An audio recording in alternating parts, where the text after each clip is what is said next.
Hey everybody, what's today's date? I don't know. Is it the today's the 6th, March the 6th? Because Ghoul is Friday and that's on the 8th. So I got my tickets to Ghoul, and I'm listening to the Nihilistic Holocaust label sampler tape. I'm listening to Pazuzu from Costa Rica, Entrapment and Gloom.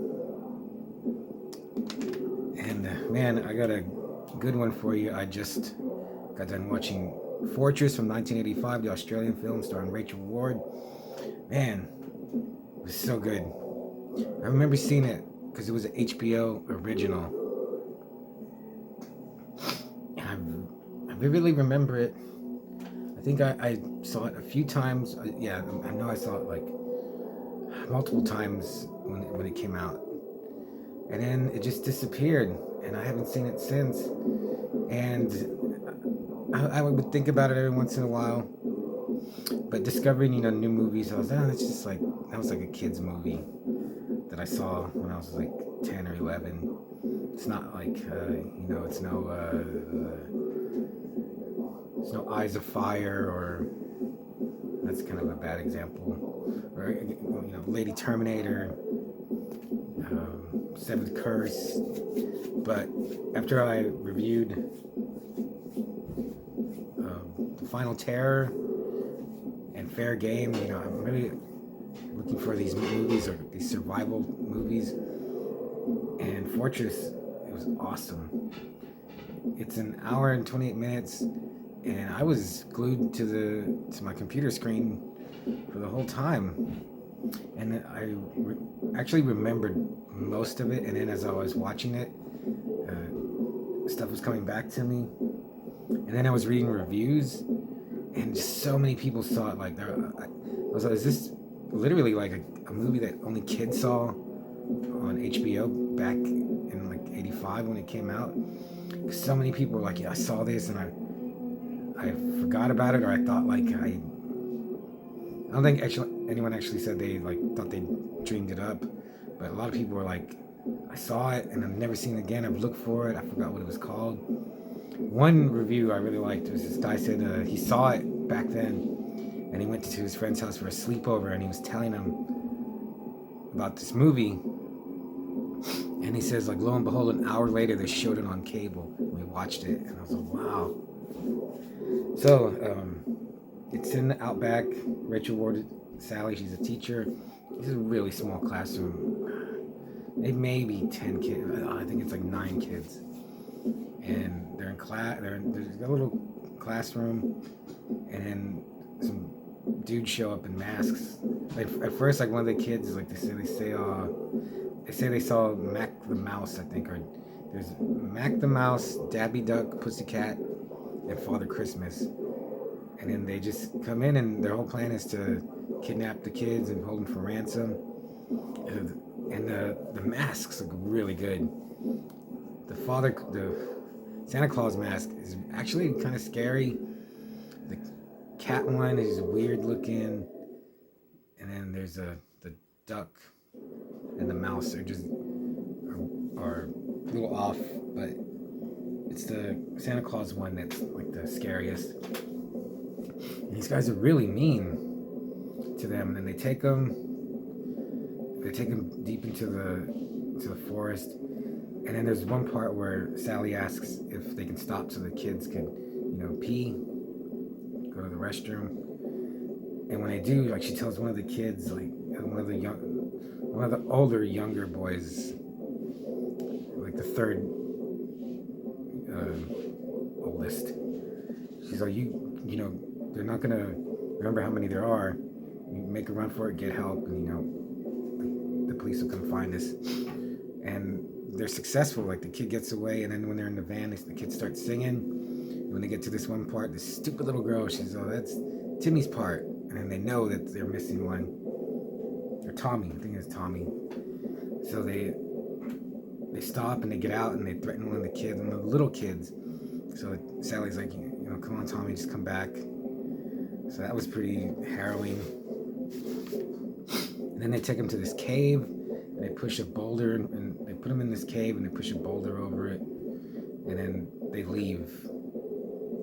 But they find they make a fire, they make a lantern, or candle kind of, and they see the breeze like pulling the flame, and they find water, and like they can see the sunlight, so they all swim. That part was really good too, because some of them almost drown. Sally like gets trapped in the rocks.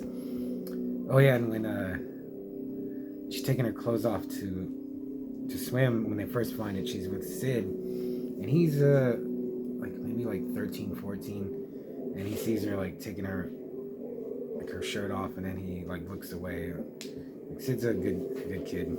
He's really cool because he lives in the outback. He knows how to survive. He knows what to do, and like it seems like Sally, you know, she's a teacher. She has to be the leader, but eventually she kind of has to, like, he becomes co-leader because he just knows how to survive. He knows how to use the guns, how to make stuff. So they all get away. They get to a house in the middle of the outback, and the lady, they tell this lady how, you know, they got kidnapped and they escaped, and then you see one of the masked guys, he gets them all in,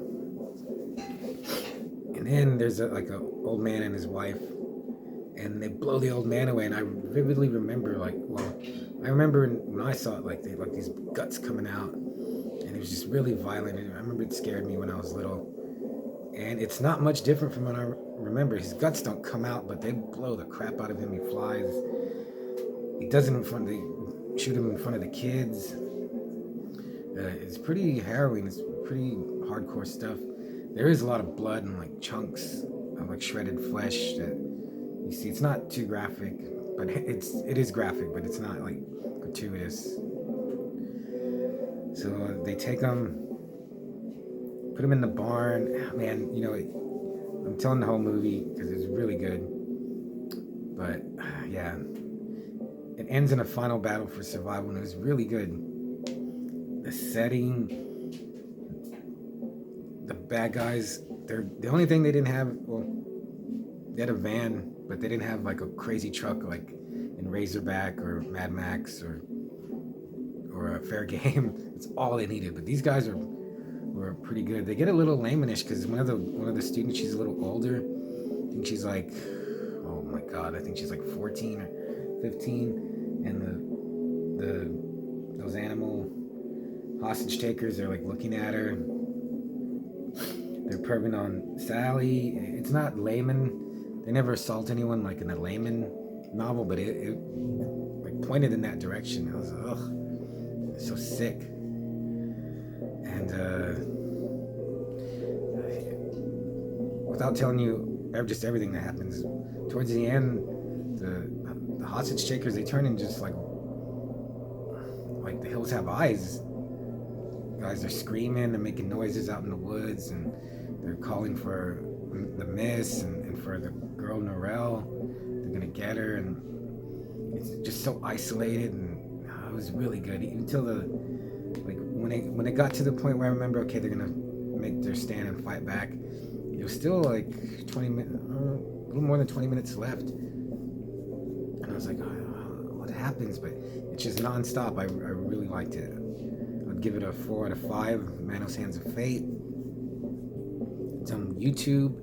You can still buy the DVD though, and it's not that expensive now. But man, someone should release a Blu-ray with like special features. I know it's based on a novel. I'll read the novel. Man, I want to tell you, there's some parts that again, like with my 10-year-old, 11-year-old brain, that I remembered is really graphic, and then seeing them again, some other parts, they're just not gory and bloody, but they're effective, and I was like, man, this is great. So yeah, it's a short one because there's really not, without just giving away the whole movie. Rachel Ward is great. She's really pretty. She reminded me a little bit of like Sigourney Weaver, or I guess like Ripley, just not as strong. She breaks down a couple of times. She tells the kids to shut up. She doesn't know what to do. She'll cry because she's in over her head. And kids, but the kids are good. They are like, they're behind her. You know, they encourage her. Oh man, yeah. There's so much I want to tell you, but it'd be better if you just see it. So Fortress, yeah, it's on YouTube, and good quality too. And now, man, I'm just finding like old movies that I want to see. I have all these new movies, and that I'm not watching, and I'm streaming stuff. I'm not watching my physical media. I've been giving a lot of stuff away, throwing a lot of stuff away lately. You know, to make room for more. But I mean, I don't know. Should I buy Fortress when I can just watch it on YouTube? But I would like to watch it on big screen TV. Yeah, this is a movie that's a little, seems to be forgotten, but it shouldn't be. You should watch it right now. And I'll see you later. I really want to do Conquest review. It's a really special movie. But I don't know if that'll be next, but Conquest is coming, and I'll see you later.